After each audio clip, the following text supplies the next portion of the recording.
ಇನ್ನು ವೃಶ್ಚಿಕ ರಾಶಿಗೆ ಹೋಗೋಣ. ವೃಶ್ಚಿಕ ರಾಶಿಯವರಿಗೆ ವಾರದ ಆದಿಯಲ್ಲಿ ವೃತ್ತಿಯಲ್ಲಿ ತೊಡಕುಗಳು, ಅಸಮಾಧಾನ, ಖಿನ್ನತೆಯನ್ನು ಸೂಚಿಸ್ತಾ ಇದೆ. ನಿಮಗೆ ಚಂದ್ರನ ಅಷ್ಟಮದಲ್ಲಿದ್ದಾಗ ಸಹಜ, ಸಂಗಾತಿಯಲ್ಲೂ ಅಸಮಾಧಾನ, ಮಕ್ಕಳಿಂದಲೂ ಸ್ವಲ್ಪ ಕಿರಿಕಿರಿ ಆಗ್ತಕ್ಕಂತಹ ಸಾಧ್ಯತೆ, ಇದನ್ನೆಲ್ಲ ಸೂಚಿಸ್ತಾ ಇದೆ. ಕಾರಣ ಚಂದ್ರ ವೀಕಾದಾಗ ಅವನು ಭಾಗ್ಯಾಧಿಪತಿ. ನಿಮಗೆ ಅದೃಷ್ಟ ಕೈ ತಪ್ಪಿದ್ರೆ ಏನಾಗುತ್ತೆ, ಏನು ಕೆಲಸ ಮಾಡಿದ್ರೂ ಅದಕ್ಕೆ ಫಲ ಇಲ್ಲ ಅಂದರೆ ಬೇಜಾರಾಗ್ಬಿಡುತ್ತೆ. ಆ ರೀತಿಯ ಒಂದು ಸಾಧ್ಯತೆ.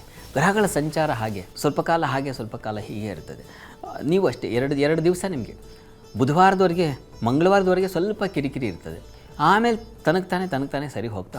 ನೋಡಿ, ವಾರದ ಅಂತ್ಯದಲ್ಲಿ ಗಮನಿಸಿ. ಈಗ ವಾರಾಂತ್ಯದಲ್ಲಿ ಚಂದ್ರನ ಬಲ ಬಂದುಬಿಡುತ್ತೆ. ಹೀಗಾಗಿ ದೈವಾನುಕೂಲ, ಮತ್ತು ಯಾವ ದೈವ ನಿಮ್ಮನ್ನು ಅಸಮಾಧಾನ ತಂದುಕೊಟ್ಟಿತ್ತು ಅದೇ ನಿಮಗೆ ಮತ್ತೊಂದು ಮಹಾ ಅಸಮಾಧಾನ, ಪೂಜೆ ಪುನಸ್ಕಾರಗಳ ಆಸಕ್ತಿ ಬರುತ್ತೆ, ಸ್ಥಾನಮಾನ ಗೌರವಕ್ಕೆ ಅಲ್ಲಿ ಮಾಂದಿ ಸಂಚರಿಸುತ್ತೆ. ಗುರುವಾರ ಶುಕ್ರವಾರ ದೈವಾನುಕೂಲವಾದರೂ ನಿಮ್ಮ ಕಾರ್ಯದಲ್ಲಿ ನೀವೇ ಎಡವಟ್ಟು ಮಾಡ್ಕೊಳ್ಳೋ ಸಾಧ್ಯತೆಗಳು ಜಾಸ್ತಿ ಇರುತ್ತೆ. ಸ್ವಲ್ಪ ಹುಷಾರಾಗಿರಿ. ಆದರೆ ಚಂದ್ರ ಗುರು ಸೇರಿದಾಗ ಸಾಮಾನ್ಯವಾಗಿ ಗೌರವ, ಪ್ರಶಂಸೆ ಇವುಗಳು ಸಿಗುತ್ತೆ. ಯೋಚನೆ ಮಾಡಬೇಡಿ, ಅನುಕೂಲ ಉಂಟಾಗುತ್ತೆ.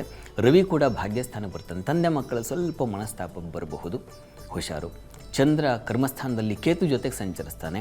ಹೀಗಾಗಿ ನಿಮಗೆ ಯಾವ ಪ್ರತಿಷ್ಠೆ ಮಾನಗಳಿಂದಾಗಿ ಕೆಲವೊಮ್ಮೆ ಏನಾಗುತ್ತೆ, ಯಾವುದೋ ಒಂದು ಗೌರವ ಸಂದಾಯವಾಗುತ್ತೆ, ಬಂದು ಕೂಡಲೇ ತಲೆ ಮೇಲೆ ಕಿರೀಟ, ಅಹಂಕಾರದ ಕಿರೀಟ ಬಂದು ಕೂತ್ಬಿಡುತ್ತೆ.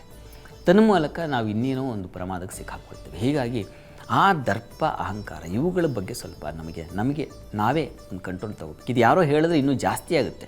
ಹಾಗಾಗಿ ನಾವೇ ಕಂಟ್ರೋಲ್ ತೊಗೊಂಡ್ಬಿಟ್ರೆ ಬಹಳ ಒಳ್ಳೆಯದು. ಆ ರೀತಿಯಲ್ಲಿ ಸ್ವಲ್ಪ ಎಚ್ಚರಿಕೆ ಬೇಕು ಅನ್ನೋದನ್ನು ಸೂಚಿಸ್ತಾ ಇದೆ ವೃಶ್ಚಿಕ ರಾಶಿಯವರಿಗೆ. ನಿಮಗೆ ಎಲ್ಲವೂ ಬರುತ್ತೆ.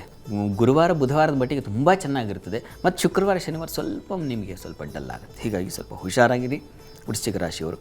ಪ್ರಾರ್ಥನೆಗೆ ಕೃಷ್ಣ ಸನ್ನಿಧಾನದಲ್ಲಿ ತುಳಸಿ ಸಮರ್ಪಣೆ ಮಾಡಿ. ಅದು ಯಾವ ಪ್ರತಿಷ್ಠೆ, ಗೌರವ, ಮಾನಹಾನಿಗಳಿಗೆ ಧಕ್ಕೆ ಬರುತ್ತಲ್ಲ, ಅದರ ನಿವಾರಣೆಗೆ ಕೃಷ್ಣನ ಪ್ರಾರ್ಥನೆ ಮಾಡಿದ್ರೆ ಬಹಳ ಒಳ್ಳೆಯದು.